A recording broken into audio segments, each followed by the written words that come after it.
Welcome back to another episode of Will It Pyrolysize. Now last week, I ended up making a pole for the first time. And I ain't talking the kind that strippers dance on, right? So in this poll, I asked you guys like from 5 different materials or so, what do you guys want to see next in Will It Pyrolysize? And the 2 best were rubber tires and used motor oil. Now, used motor oil was about 50%, I think, so it won. And rubber tires came in at second place around 22%. So, with that being said, we're going to do both. But first, we're going to do the used motor oil, and then I don't know when I'll do the tire. I guess I'll do it whenever I can figure out a way how to chop it up to fit it in here. Because I really don't want to be sitting there with shears going at it, but, hey, that may be what it comes down to. So anyways, let me tell you, getting this used motor oil for this video was actually kind of a pain. I ended up going to 3 different places, and 2 of the places just like, okay, so the first place I went to was like AutoZone, right? Which is like an automotive shop, and on their website they say they take used motor oil to recycle it. So I was like, okay, I went there, and I asked them, they had it, they said no. Okay, then next I was like, okay, let me think about it. Let me go to an oil change place. I went to an oil change place, and then I asked them, could I get some? And they were like, well, we have it going through a pump which goes into a big tank, so we can't get it to you. And I was like, that's weird. You could just give me some before it goes in the tank, but whatever. I left that place, and I honestly was about to give up because, I was asking people around. I kept looking it up online, like, where can I get this stuff? And I just couldn't find a place. So I just, out of whim, went to this last oil change shop, and what would you know? They gave me some used motor oil, about 3.5 gallons, which is more than enough, because I'm actually not going to fill this reactor up all the way, primarily because you see this outlet port for the gas right there. It's relatively, it's medium ways up, but we don't want the oil to exceed that level, because otherwise the oils will flow into this condensing system, and then it's not going to damage the system or anything, but we don't want that. So I know for my next reactor, I'm going to make sure the outlet port is always on the lid or at the top. So if I ever want to plumb in any type of liquid, I don't have to be concerned about how much. So with that being said, I do want to ask you guys, for any of you that do anything with used motor oil, where do you get yours from? Because I want to always have multiple sources when I get things like this from, because if this turns out really well, I might even try co-pyrolysis with used motor oil and plastic at the same time or something, you know what I'm saying? And my theory on what will happen is, as long as there's not much water content in this oil, we'll get a lot of condensed oil, and we'll get a lot of gas. That's my theory. We won't get that much carbon yield in the reactor itself. So with that being said, let's go ahead and pour this in and get started.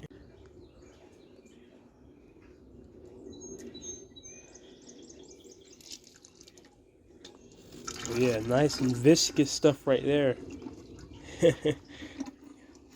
It's like, you can just tell this stuff is energy dense, man. Just like, look at it. Oh yeah, last thing I wanted to mention, I forgot to, is I removed the agitator from this reactor because it wasn't doing anything, and it would just let this oil leak through and stuff.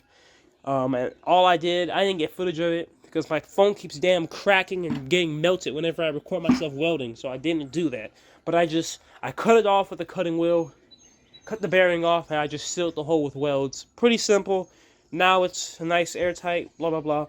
So here we go. You see it's filled up a little bit below that outlet port. Good old motor oil, man. So let's go ahead and get this thing running. I'm not gonna add any catalyst because I'm sure this thing will absorb microwaves just fine on its own. So let's get her started. All right, we got her screwed down, lid on, plugged up. All we got to do now is make the atmosphere inert. How will we do that? Well, right here I have a propane tank, modified propane tank containing syngas, or the gas from previous reactions. We're going to use this to pump out any oxygen. Over here we have a yoga ball, and this yoga ball will collect any and all gases formed by this reaction. So it's pretty empty now, so we'll be able to see how full it gets. Usually with these types of reactions, it actually fills 2 or 3 yoga balls total, which is a lot of gas, like well over 100 psi to compress into this tank. So let's go ahead and make this atmosphere inert. So now at this point the atmosphere is definitely inert, so we'll go ahead and turn it on.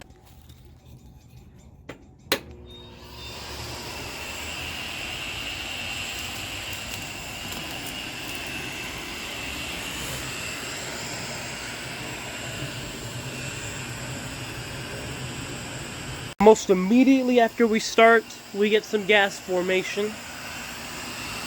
Syngas. Let me get my lighter. See, it's nice and flammable. Well, the flame is invisible, but it's on fire now. So I'm gonna go ahead and close this valve. That way we don't lose any of this precious energy and we get it collecting through the system. Keep in mind, this has no catalyst in it. So usually for gas to form this soon, after it starts, we need catalyst, but the oil seems to absorb microwaves just fine. Okay, so it's been running for about 2 hours, and I gotta say I'm quite disappointed. I have it off right now, but the gas production from this thing, it slowed down a lot. You know, it started off decent, but then it just completely fell off, which is interesting because it's still pretty hot. So perhaps, I don't know, you know, it stopped absorbing microwaves as well. Regardless, I'm going to open it up. We're going to see how it looks, and I'm going to add a carbon catalyst, and we're going to see if that improves things. So I think it's a little bit lower than it was before. Let's mix some fine carbon in. So if this does end up improving the reaction, then I guess that just goes to show when it comes to microwave pyrolysis, having a microwave susceptor catalyst is necessary no matter what you're using. Even things that, you know, otherwise under normal circumstances would be okay. Now you see that interesting, it's like absorbing the carbon, like bubbling and boiling when I add it in there. I wonder what that effect is, but regardless, we're just gonna add it like that. This is carbon from previous reactions that I have sifted up. So we're gonna just put a nice layer on the top like that, and it's gonna superheat this layer on the top, which will then in turn superheat the oil, and hopefully that will give us what we need. So there's definitely some gas production, but not nearly that nice white cloud of pyrolysis gas that we typically see, which is so interesting to me, you know. Of course, this could just come with residence time. You know, it does seem to be picking up more and more as it gets hotter and hotter, but I really thought of all things motor oil would be the quickest. But it's pretty slow under microwaves, it seems. Alright, so if I have this thing running for hours, and let me show you. You can't show you, but it's hot to the touch. I put my hand there, as I take it off, it's going to burn me. So the whole reactor at this point is hot. But look, no vapor. None. No vapor. No gas collected. Almost no oil. What the heck is going on? I hate to say it, but I think that used motor oil of all things is the first thing, and probably one of the only things in this series that has been a fail. And the thing is, it's not a matter of will it pyrolysize, because it will. People do it all the time, pyrolysize used motor oil. In fact, I have some subscribers, some of you that do it. But it's something with the interaction with microwaves that doesn't work with it. Even when the whole reactor is hot, I think the oil in there is just boiling. It's not able to heat it up. I even put a carbon catalyst in there. The carbon just ended up sinking to the bottom. I don't know if it's microwave transparent, I don't know what it's doing, but this isn't working. And that's just wasting energy to run this thing, honestly. So I'm done. What we are going to do, though, is we're going to try co-pyrolysis. Try putting plastic in there with carbon in there and some oil and see what we can get with that. Because just oil, will it pyrolysize? Not with the microwave pyrolysizer. Perhaps with the regular one. Well, definitely with the regular one. Just not with the microwaves. Really weird. Perhaps it's some phenomenon. Maybe something I'm doing wrong. You know, I'm open to answers. But it's just, this has been the only thing that I've run for hours like this, and I'm barely even able to see the vapor. Like, that's never happened before, you know. Everything within just even the 20-minute mark is producing tons of gas, producing oil, you know. Look at this. There's barely anything there, man. It's absolutely mad. Absolutely mad. So disappointing. So, this is the next morning. This is actually not the motor oil that was in there afterwards. What happened was the motor oil from the pyrolysis just boiled. Same level, so I actually took quite a bit of it out. I'm going to try out some co-pyrolysis. I'm going to mix plastic with the motor oil, and we're going to see what happens with that. So I put in these plastic bags, and I also put in a catalyst layer between them. So I'm almost making like lasagna, you know, like a layer of motor oil, a layer of plastic, a layer of catalyst, and I just stack that on itself, you know, 3 or 4 times. So the idea of this is, okay, well maybe the motor oil can't get hot enough, but we know the plastic can get hot enough to degrade. So maybe the motor oil can act as either an insulator or just an absorber of the heat from the plastic, and then it itself will degrade. That's what I hope will happen, but you know, given the flaws of this reactor design with the lack of microwave penetration, I already know that pretty much what's going to happen is some of the plastic would degrade, some of the motor oil would degrade, but for the most part, most of the plastic at the bottom will just end up being one cake that's mixed in with motor oil and just be a giant disgusting blob. So you see I'm pouring in some motor oil on top of this plastic now, just to kind of seal everything in there, the plastic and the catalyst. So that's really what this is, you know. We're gonna see how this works, but to be honest, it's just I really am disappointed the motor oil does not absorb microwaves like I thought it would, you know, because if I put you know, oil in the microwave, like cooking oil, man, that stuff heats up so quickly, it's crazy. Maybe it was just the quantity of it, you know, I had too much in such a small space. Maybe it needs to be agitated, who knows, but regardless, we're going to try co-pyrolysis, and, you know, this could, you know, lead to some interesting results. So, got the oil in there, got the plastic, got the catalyst. Let's go ahead and turn this on and see what we get. Right, been running the co-pyrolysis of motor oil and plastic for about an hour now, and it's a night and day difference, guys. Look at this. That is what you want to see. Pyrolysis gas like that, nice and thick, white like a cloud. You know, ironically, some of the best looking pyrolysis gas I've ever seen was from the wood chips. The ball has been actually filled up. So here's my theory on why this is working, okay? I believe this comes down to the atomic structure of the oil. I think the oil was completely microwave transparent, or not completely, but at least very close to it. So it got to a point where the microwaves were only slightly heating it, and it was really only getting to a point of boiling, not a point of thermal degradation. You have to remember, you know, these are very high temperatures that need to be reached, okay? And the carbon catalyst I put in there just ended up sinking to the bottom, which really didn't help. And also, here's my main theory for why the oil did not, you know, really work, okay? So when I do pyrolysis on plastic, right, it's a single piece of plastic that is being specifically heated at one point in time to at least 1,000 degrees, because it's in contact with the catalyst, which is in contact with microwaves, which is then superheating that one small area of plastic, right? So with that being said, it pretty much almost instantly thermally degrades, right, in that moment. Flash pyrolysis like that, okay? Of course, in that, its heat would transfer to other pieces of plastic, and it will create carbon, creating more carbon, creating a positive feedback reaction. But the number one important part is, it's an individual small piece of the whole plastic, right? Not the whole thing at once being heated, just a piece of it being heated, right? Whatever is in contact with the microwaves. But when we use that motor oil, it's all one homogeneous liquid.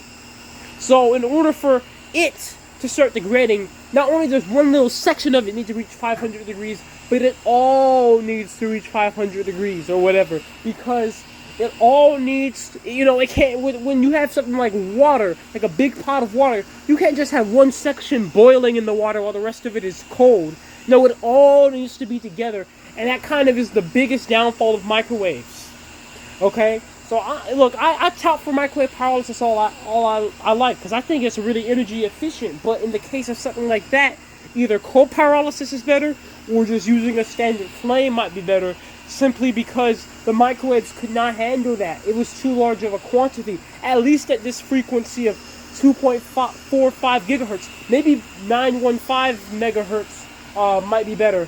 Or possibly maybe multiple magnetrons might have done better. But with just one magnetron And this frequency is a no-go with that. But when I do this cold pyrolysis, it works now. Why? Because one specific piece of the plastic is being heated up and broken down, which is then allowing that oil to bubble. And guess what the oil is acting as? An insulator, okay? So that oil is going to insulate the plastic, which will make the reaction go on for longer, and it will actually help decrease how much needs to be heated in the end. Of course, it'll take a while before it's all a nice hot temperature, but the point is, this works, the other thing doesn't. So let's see if we got some oil, matter of fact.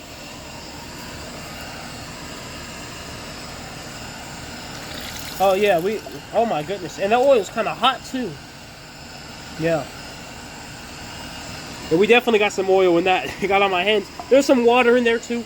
As expected, of course, there's always water from something. Those plastic bags have hydrogen and oxygen in them. So come on, there's going to be water. It's going to come together. H2O.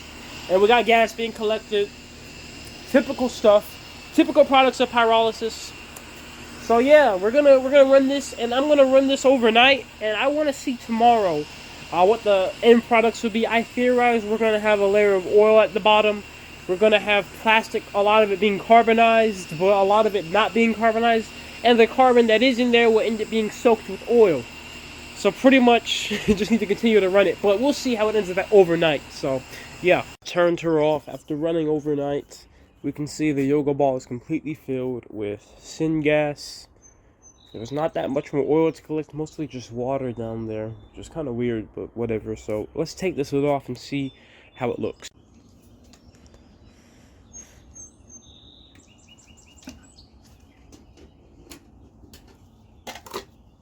Okay, so as we can see, I guess, what in the world? What in the hell is this? Okay, so plastic is not completely degraded. A lot of the motor oil seems to have either been absorbed or straight up destroyed. As we can see, plastic is not degraded. The carbon that we do have is absolutely soaked in oil, so it's yeah, it's not even usable. So I guess this still could have been run for another, who knows how many hours. Just look at this stuff. Not really broken down at all. But the thing is, we still were getting products off of it, still were getting energy out of it, right? So this could still once again be a mere problem of not enough power. You know, I'm running 1 kilowatt of energy without any type of agitation in here as well. It's just not enough power. You know, all this stuff is so energy dense. You need a lot of energy to break it apart. So I reckon with multiple magnetrons, or maybe a stronger singular magnetron with some type of agitation to allow for maximum surface coverage, that will make these results better. But I gotta say, this is the weirdest looking type of like carbon product I've ever seen. It's like soft and like gooey. So the oil definitely affected that.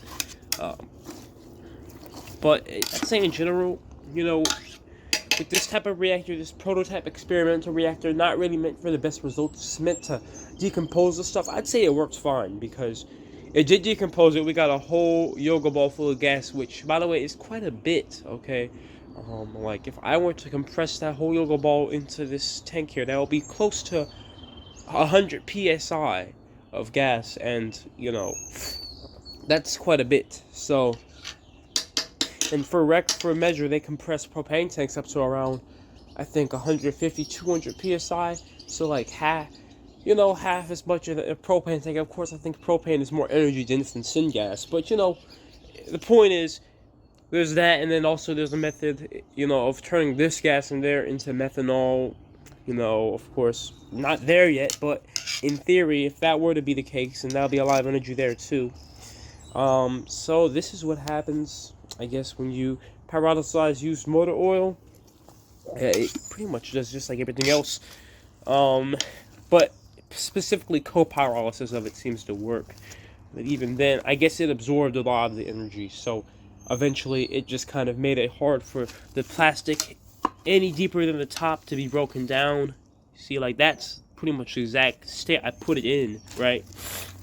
But nonetheless, as the motor oil begins to break down, that effect doesn't happen as much. So yes, in this ball is real genuine calorific syngas, and I will prove that by doing one of my favorite things, and that is just taking a lighter to this. Whoa, look at that. Yeah, so this is real stuff right here, guys. This right here, that's real fuel right there, real fuel.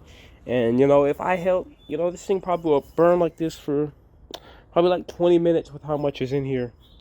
Maybe not at this intensity, because as the pressure goes down in here, it doesn't come out as much. But yeah, that stuff is real. It's nice and hot. And I'm gonna compress this into that tank, which is already at like 80 psi. I want to go up to 100 or so. So yeah, very nice gas product from that. Like I said, I always like the gas product more than the liquid product, at least for microwave pyrolysis. About 5 minutes in, my thermometer gun broke, so I can't tell you the temperature, but I'll tell you the sides are pretty hot. I know the bottom's hot. See what happens if I put a little piece of wood up under there.